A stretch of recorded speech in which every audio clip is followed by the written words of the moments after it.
My advice is, never do tomorrow what you can do today. Procrastination is the thief of time. Collar him. Charles Dickens. We all do it. Procrastinate. No one is immune to it, and in today's society of social media updates, emails, notifications, and streaming services, there is always something to help us take our focus away from what we don't want to do.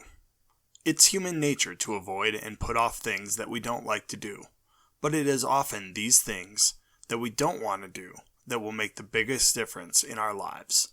In today's video, we discuss 5 methods to help you stop procrastinating and develop the motivation to get the things done that you need to get done. Countdown from 5 is rule number 1.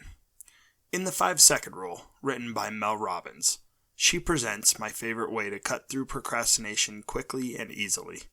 When you feel that you are about to talk yourself out of doing something that needs to be done, or delaying unnecessarily, count backwards from 5 to 1, either out loud or in your head. And when you get to 1, you move. By doing this, you shift your focus from excuses and thoughts of procrastination to that of action. Next time you feel like hitting the snooze button on your alarm clock, count down from 5, and when you reach 1, put your feet on the floor and get out of bed.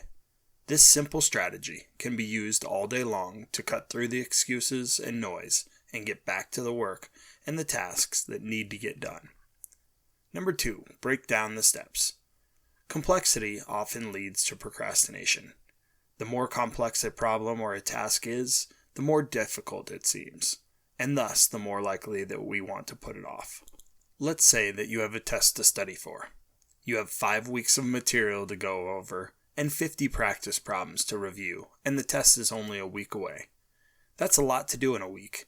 It would be easy to get distracted by Instagram and waste a bunch of time.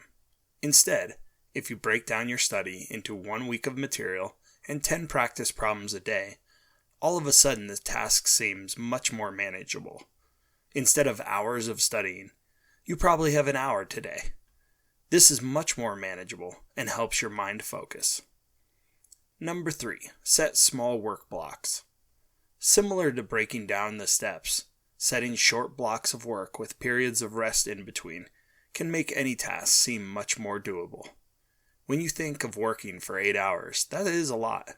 Working for 30 minutes, on the other hand, is much easier to stomach.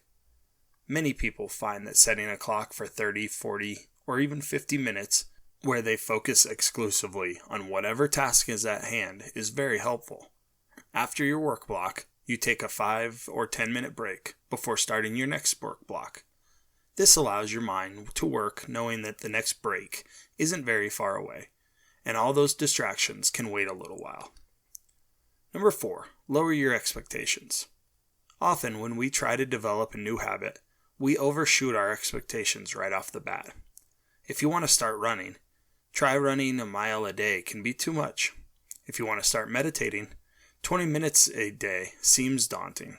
If you set your expectations too high, it is easy for your mind to talk you out of it. You can say something like, I don't have 20 minutes, or my knee hurts, or any other excuse to keep yourself from running or meditating. Instead, set the bar lower to start. Meditate for 2 minutes a day, and you'll often go over that. Walk around the block. Both of these are easy to do, and you might just find yourself going past these goals. The hardest part of any task is starting. And number 5, use Parkinsons Law.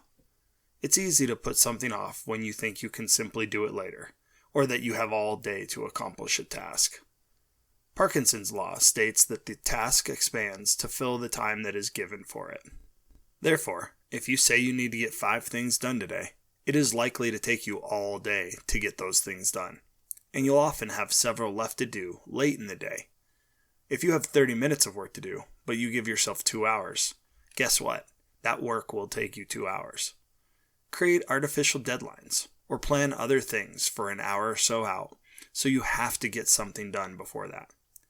I will often sit down to do a task and plan to take my dog for a walk an hour later.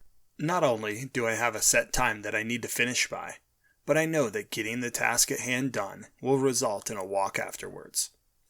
Remember, my advice is, never do tomorrow what you can do today. Procrastination is the thief of time. Collar him. We all procrastinate. It's part of human nature. The goal is to cut down on it as much as possible to make sure that you accomplish the tasks that you need to get done in a timely fashion and be productive as you can be.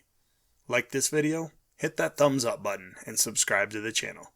And last but not least, leave us your ideas for books, articles, and topics that you'd like to see us animate in the comments below, and we'll do our best to make videos out of them.